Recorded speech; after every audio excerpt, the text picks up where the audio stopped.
let's talk about these 3 layers. So this here was the endoderm, here's the mesoderm, here's the ectoderm. We're going to start from the outside and work our way in. From the outside, the ectoderm. You're going to go, how in the world are these related? I don't know. But from the outside will be the epidermis, so the outer layer of the skin, hair and nails. Those kind of make sense. That's where you're also going to get the nervous system, though. This is where the brain and spinal cord is going to come from.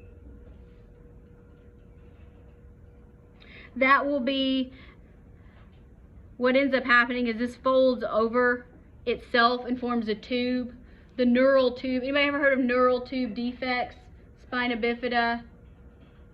That happens just a little bit later when this forms a circle. So brain and spinal cord come from the ectoderm.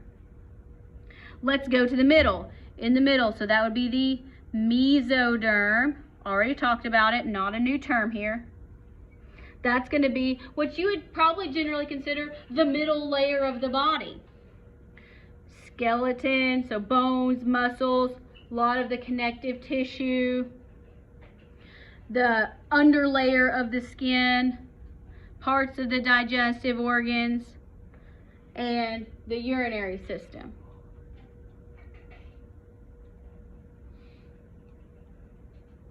So there's a whole lot that comes from the middle.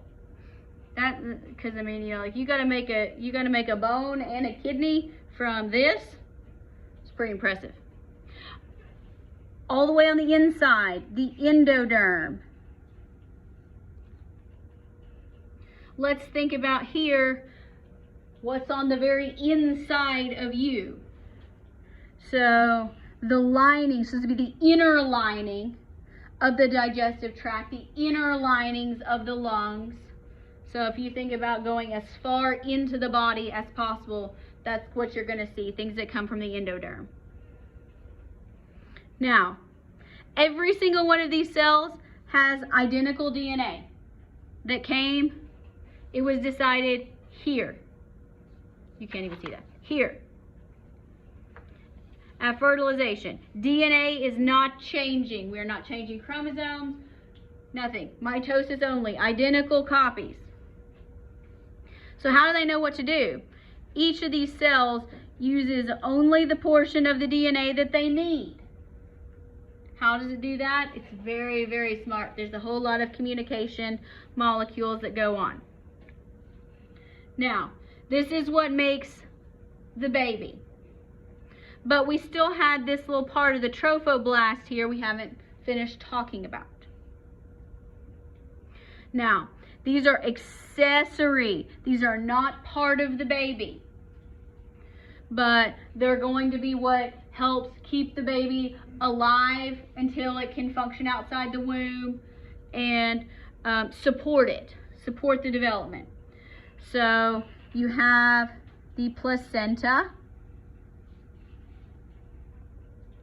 The placenta on mom's side is going to come from mom's uterus. On the baby side comes from the chorion, which is the trophoblast, so the baby side. In a functioning placenta, mom and baby's blood actually do not mix. So that's pretty cool. Then you have the amnion. The amnion actually comes from part of this inner cell mass, and it forms the fluid that's around the embryo. Amnion, anybody heard of like amniocentesis? Heard of things like that maybe? Anybody ever heard of going into labor where water breaks? Yes, we've heard water breaking. That would be this. The fluid portion around the fetus is called the amnion. If you're worried about certain genetic testing, they can stick this huge long needle inside the belly and belly of mom. Goes all the way through and takes a sample of this fluid that they can test for certain things It does have its own risks, but that's a decision that the provider and the parents can make if they want to do that.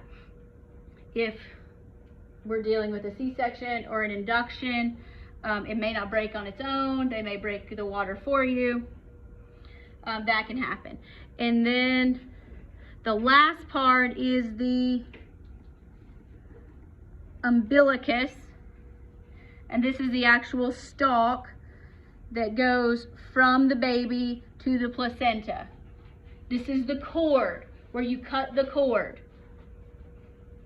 So they cut it and then they tie it off, and it's just stuck on baby, and it has to dry up and fall off. One of my children took forever to fall off. The other one fell off real quick.